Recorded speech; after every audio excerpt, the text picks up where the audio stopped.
What's up? What's going on, ladies and gentlemen of the True Heel Nation? This is your good brother Jay News with another rendition of Jay News Japan. Today, we are bringing you episode number 5 of NJPW Strong, Fighting Spirit Unleashed Tour. Let's get right into it. We have match number 1, which was a tag match. We have Alex Zane and Fred Rosser, former WWE superstar, versus the DKC and Clark Connors, the Young Lion. This match lasted about 8 minutes or so. I would want to say throughout the entire 1 hour show for NJPW Strong episode 5, it was a solid show, solid matches all across the board. Nobody disappointed me at any point. Fred Rosser had a good showing. Alex Zane, the stuff that he does with the ease that he does it with is unreal, man. I have to say, the DKC still showing more fire every week, from week to week, just improving.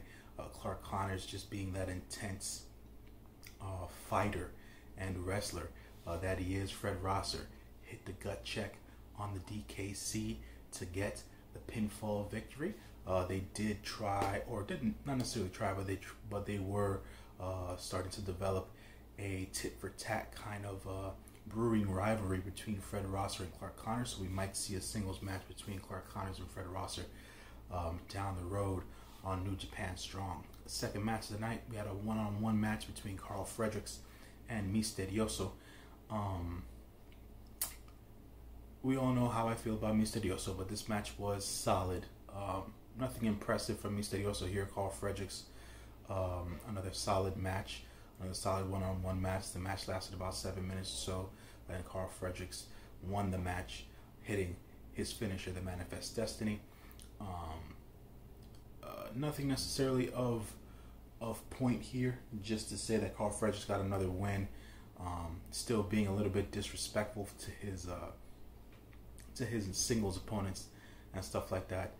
Just basically trying to show that he's not a pushover. Next matchup, third match, we had the one and only Brody King of Villain Enterprises versus Hikuleo of the Bullet Club, the third Tongan brother. This match lasted about 8 minutes or so. Good back and forth between two of the largest men in NJPW Strong, and between New Japan and ROH, and those two companies there. Hikuleo had a good showing. I would say a couple of botches here and there, and missteps, but nothing too egregious. Brody King just being Brody King with his semblance of violence and hard hitting and mixed lucha style that he has and stuff like that.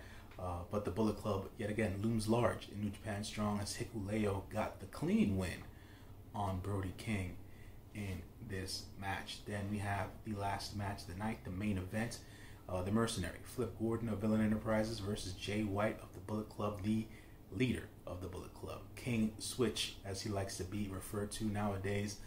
This match lasted about 10 and a half minutes. Good back and forth, solid match, very deliberately paced, nothing too fast.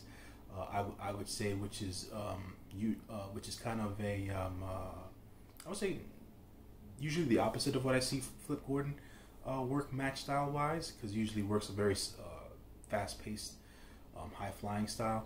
This wasn't much of that, but he did show off his athleticism and his agility and stuff like that, with kip ups and roundhouse kicks and things of that nature, and good striking. Jay White's Jay White. Jay White's one of the best in the ring nowadays, and his mic skills are getting better by the day. His after match promo was one where it just sets the tone, and it reminds everybody who Jay White is, and where Jay White wants to go and how he wants to be remembered. So that was cool. Jay White wins this match with the Blade Runner finish over Flip Gordon. And that was the end of NJPW Strong episode 5, Fighting Spirit Unleashed. Next week we'll continue to have more matches in the Fighting Spirit Unleashed tour. We'll have Kenta versus Jeff Cobb, tag team match of David Finlay and PJ Black versus the Gorillas of Destiny, and as well finally the one-on-one match between Danny Limelight and Rocky Romero, just to see how good Danny Limelight is and whether or not Rocky Romero wants to take Danny Limelight under his wing, and that will happen next week, September 11th, 10 p.m. Eastern Standard Time on New Japan World and Fight TV. Don't forget, folks, as always, you know where to check out your New Japan Pro Wrestling news and tidbits of information. I am your good brother Jay News. As always, remember to share, like, comment, and subscribe to the True Heel Heat YouTube channel. And stay safe, folks. Be good. As well as treat each other with a lot of respect and dignity, and just be good to one another, y'all. Stay wrestling fans, and I'm out this joint. Peace.